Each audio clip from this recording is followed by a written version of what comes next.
श्री स्वामी समर्थ. आज आपण श्री गुरुचरित्र या अध्यायामधील चौथा अध्याय मराठीमध्ये पाहणार आहोत. कलियुगात पिठापूर या दक्षिण भारतातील एका नगरात आपळ राजा व सुमती हे ब्राह्मण दाम्पत्य राहत होते. त्यांना पुष्कळ मुले झाली, पण त्यातील 2च जगली. त्यातला एक आंधळा व दुसरा पांगळा होता. आपल्याला कुळाचा उद्धार करणारा सद्गुणी मुलगा असावा ही त्या दाम्पत्यांची इच्छा होती. एकदा त्या ब्राह्मणाकडे पितृश्राद्ध होते. भोजन तयार होते. ब्राह्मण अजून जेवायचे होते तेवढ्यात भिक्षुकांच्या वेशात दत्त महाराज तिथे भिक्षा मागायला आले. तेव्हा सुमतीने त्यांना भिक्षा घातली व नमस्कार केला. दत्ताने त्यावेळी सुमतीला मात्या जननी असे म्हटले व इष्टकामना पूर्ण होतील तेव्हा तू काय पाहिजे ते माग असे सांगितले. सुमती म्हणाली, तुम्हीच पुत्र रूपाने माझ्या पोटी जन्म घ्या व आमचे दैत्य दूर करा. तथास्तु असा आशीर्वाद देऊन दत्त म्हणाले, जो पुत्र तुम्हाला होईल त्याच्या मनासारखे सर्व होऊ द्या. त्याच्यावर तुमचे सांगणे लादल्यास तो निघून जाईल. नंतर भिक्षुक तेथेच अदृश्य झाला. सुमतीने घडलेला सर्व प्रसंग तिच्या पतीला सांगितला. ब्राह्मण भोजनाआधी भिक्षुकांना अन्नदान दिले म्हणून पतीची क्षमा मागितली. तिचे बोलणे ऐकून ब्राह्मणाच्या मनाला संतोष झाला. तो म्हणाला, प्रतिवते, हे तू चांगले केलेस, त्यामुळे माझे पितर तृप्त झाले.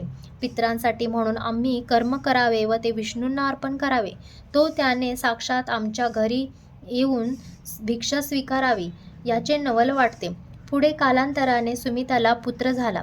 त्याचे नाव श्रीपाद ठेवले, कारण तो त्रिमूर्ती दत्ताने भक्तजनांना उद्धार करण्यासाठी स्वतःच घेतलेला एक अवतार होता.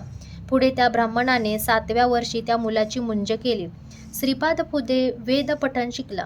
मीमांसा, तर्क इत्यादी शास्त्रांचे तो सविस्तर विवरण करू लागला. आचारधर्म, व्यावहारिक धर्म, प्रायश्चित्त यांचे प्रकार हे तो सर्वांना सांगू लागला. हे ऐकून नगरातील सर्व लोक नवल करीत असत. हा पुढे मोठा कर्तृत्ववान अवतार होईल असे म्हणत वेदांतातील भाष्यांचा अर्थ तो ब्राह्मणांना सांगत असे. श्रीपाद 16 वर्षाचा झाला होता. त्याचे आईवडील त्याचा विवाह करण्याचा विचार करू लागले. तेव्हा श्रीपाद म्हणाला, तुम्ही माझा विवाह करण्याचा बेत करता, पण मी माझा विचार करून ठेवला आहे. वैराग्य हीच माझी पत्नी. तिच्याशी विवाह करण्याची माझी इच्छा आहे. ती वैराग्य स्त्री आणली तर मी विवाह करेन. मी तापसी आहे, ब्रह्मचारी आहे. योगश्री वाचून अन्य स्त्रिया मला नकोत. हे माझे बोलणे निर्धाराचे आहे असे समजा. माझे नाव श्रीवल्लभ आहे. तेव्हा त्रिमूर्ती दत्तांचा या अवतारात त्यांचे नाव श्रीपाद श्रीवल्लभ असे झाले. त्याचे बोलणे ऐकून सुमती अत्यंत दुःखी अंतःकरणाने श्रीपादाला म्हणाली, तुझ्यामुळे आम्हाला आमच्या दुःखांचा विसर पडला. तू आम्हाला म्हातारपणी सांभाळशील, आम्हाला दैन्यापासून दूर ठेवशील असे वाटत होते.